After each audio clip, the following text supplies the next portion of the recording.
Sadly, Samsung PR and I have never got on, but I'm sure I'll find a way to bring you my take on the Galaxy Note 7 soon enough. In the meantime, it's essentially a Galaxy S7 Edge, which I looked at in Phone Show 275, but with slightly tighter curves, a slightly larger screen and a stylus. Not exactly a huge upgrade, but think of it as an extension to the Galaxy 7 line for those who want a pen, as well as fingers. Other highlights include Gorilla Glass 5, less prone to shattering when dropped of course, and new colours, not all of which we've seen yet. The Note 7 certainly looks the business in terms of premium, though it's also the most expensive phone on the market, I think. Plus those control buttons are still arguably the wrong way round, and there's still a physical home button. You watch Samsung ditch this once Apple has too for the iPhone 7 next month. Much of the features and functionality are carried over from the Galaxy S7 and S7 Edge with IP68 certification, 12 megapixel f/1.7 camera with OIS, an octa-core Exynos chipset clocked at 2.4 gig, 4 gigabytes of RAM, 64 gigabytes internal storage, interestingly, and micro SD card as well. The S Pen looks improved this time round and has a latency down to 50 milliseconds. You can write even more on the powered down display, and there are extra always-on glance features, very Nokia Circuit 2010. I'm cheeky, aren't I? In terms of gimmicks, the Note 7 has an iris scanner, but it's strictly an extra way to authenticate under ideal conditions, and the fingerprint scanner in the home button is the main way in the real world. TouchWiz continues to get sleeker, but it's still a heavy layer on top of Android 6. You still can't get away from Samsung's add-ons, it seems. Still, S Pen fans now have even more to play with, so let's stay positive. The Galaxy Note 7 will be out in a week or so's time, so time to check that bank balance if you want in from the off.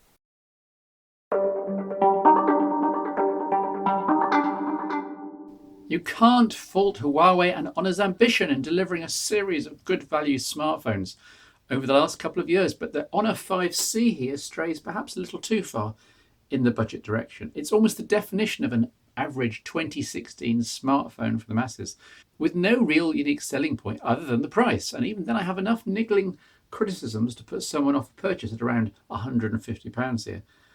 But I must start positively. At least the 5.2-inch 1080p display is excellent, super angles, and decent outdoor visibility at full brightness. Around the back, it's an aluminium sheet mounted into a plastic outer frame. The joins are seamless though, the metal feels wonderful, and even the plastic edges are nicely ribbed, for your smartphone pleasure naturally, and for better grip. Around the back, there's a decent 13 megapixel f/2.0 camera that produces good results in daylight and passable results at night if you're careful and steady-handed. No OIS here, of course. Down at the bottom right is a single tinny speaker. The other is a fake grill, and only for appearances it seems. Here's a demo. This is full volume. There's no bottom end, very little middle, it's just all top. Quite often we have budget phones with decent speakers, but this really isn't one of them. Not brilliant, but I dare say it'll do for sat-nav and speakerphone use. Also at the bottom is a micro USB port, slightly odd for a mid-2016 launch, but also one which doesn't sport any flavour of fast charging. So the 3000 mAh sealed battery takes hours to charge, literally. So think overnight. On the left is a pop-out tray with 2 nano SIM slots, though it's all a bit pointless since there's only 16 gig of internal storage, of which only 9 gig is free out of the box, which means that for a real-world user with a mix of apps, games, and other stuff, you'll be needing that second tray for a micro SD pretty darn soon. Waving goodbye to the dual SIM capability. Look, manufacturers by all means have 2 SIM slots, but let's not cripple the phone's storage at the same time, please. Oh dear, I seem to have slipped into negativity already. The thing is that everywhere you look on the Honor 5C, it's easy to find issues. Here's another example. Although the display is excellent in terms of visibility, the auto brightness has a kind of mind of its own sometimes and refuses to play ball at all, especially in dark conditions. Then there's the feel of the glass. It is quite literally glass. There's no mineral-enriched toughening. It's just plain glass. There's not even an oleophobic coating, which means that it gathers fingerprints like there's no tomorrow. Yet even now I haven't mentioned the strangest and most disappointing aspect of the 5C. Now here's the back. Yes, there's something missing. All of Huawei's and Honor's other recent handsets have had a fingerprint scanner, and the 5C itself has one outside Europe.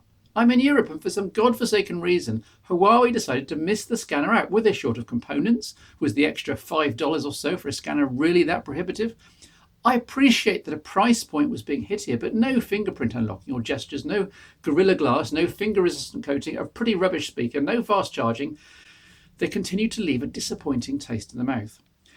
I'm perhaps being a little unfair. The Kirin 650 chipset does keep the phone chugging along nicely, whatever I throw at it. The 2 gig of RAM seem just about sufficient for day-to-day operations. The display, again, impressed with colours and detail.